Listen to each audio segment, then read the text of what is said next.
Everyone, আজকে সন্ধ্যাবেলা আমি বানিয়েছিলাম চিকেন স্যুপ। তো তার জন্য আমি রেডি করে নিয়েছিলাম গাজর কুচি, ক্যাপসিকাম কুচি, বোনলেস চিকেন, আর এদিকে ছিল পেঁয়াজ কুচি, আদা কুচি ও রসুন কুচি। তো প্রথমে কড়াইতে তেল দিয়ে তার ভিতর বোনলেস চিকেনগুলো ভালো করে একটু ভেজে নিয়ে তার মধ্যে আদা কুচি, রসুন কুচি ও পেঁয়াজ কুচি দিয়ে এটাকে 2-5 মিনিট ভেজে নেব।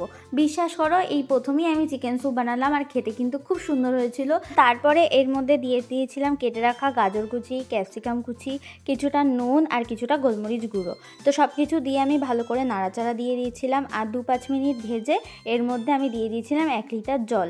যদিও তোমরা তোমাদের পরিমাণ মতো দিতে পারো, আমি 1 লিটার জল দিয়েছিলাম। তো জল দেওয়ার পর এটাকে 10 মিনিট ঢেকে রেখেছিলাম। ঢেকে রাখার পর আমি চিকেনগুলো তুলে নিয়েছিলাম, যেহেতু চিকেনগুলো ম্যাশ করব। তো চিকেনগুলো তুলে নেওয়ার পরে আমি সুন্দর করে এখানে ম্যাশ করে আবার সেই চিকেনগুলো স্যুপের ভিতর দিয়ে দিয়েছিলাম। আর এক্সট্রা করে আমি কিছুটা পেঁয়াজ কুচি আবার দিয়ে দিয়েছিলাম। এরপরে এটাকে ভালো করে নাড়াচাড়া দিয়ে এটাকে আবার কিছুক্ষণের জন্য ঢেকে রাখবো।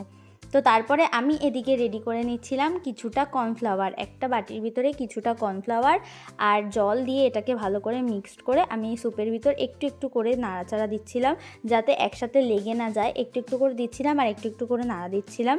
এদিকে আমি একটা ডিমের সাদা অংশ আলাদা করে নিয়েছিলাম, যেহেতু ডিমের কুসুম অনেকে দেয় অনেকে দেয় না, তোমরা তোমাদের মতো করতে পারো। আমি কুসুম দিইনি, তার জন্য আলাদা করে নিয়ে এখানেও ডিমটা সেম কর্নফ্লাওয়ার মতো দিচ্ছিলাম, যে যাতে লেগে না যায় ডিমটা। তো অল্প অল্প করে দিচ্ছিলাম আর অল্প অল্প করে নাড়া দিচ্ছিলাম।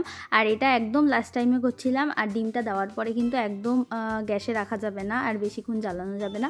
তো যাই হোক, এখানে আমার স্যুপটা রেডি হয়ে গেছে। দেখো, তোমরাই বলো যে কেমন হয়েছে। আমি তারপরে সবাইকে সার্ভ করে নিজের জন্য নিয়ে নিলাম। তো টাটা। ভিডিওটা ভালো লাগলে লাইক, কমেন্ট ও শেয়ার করে দিও।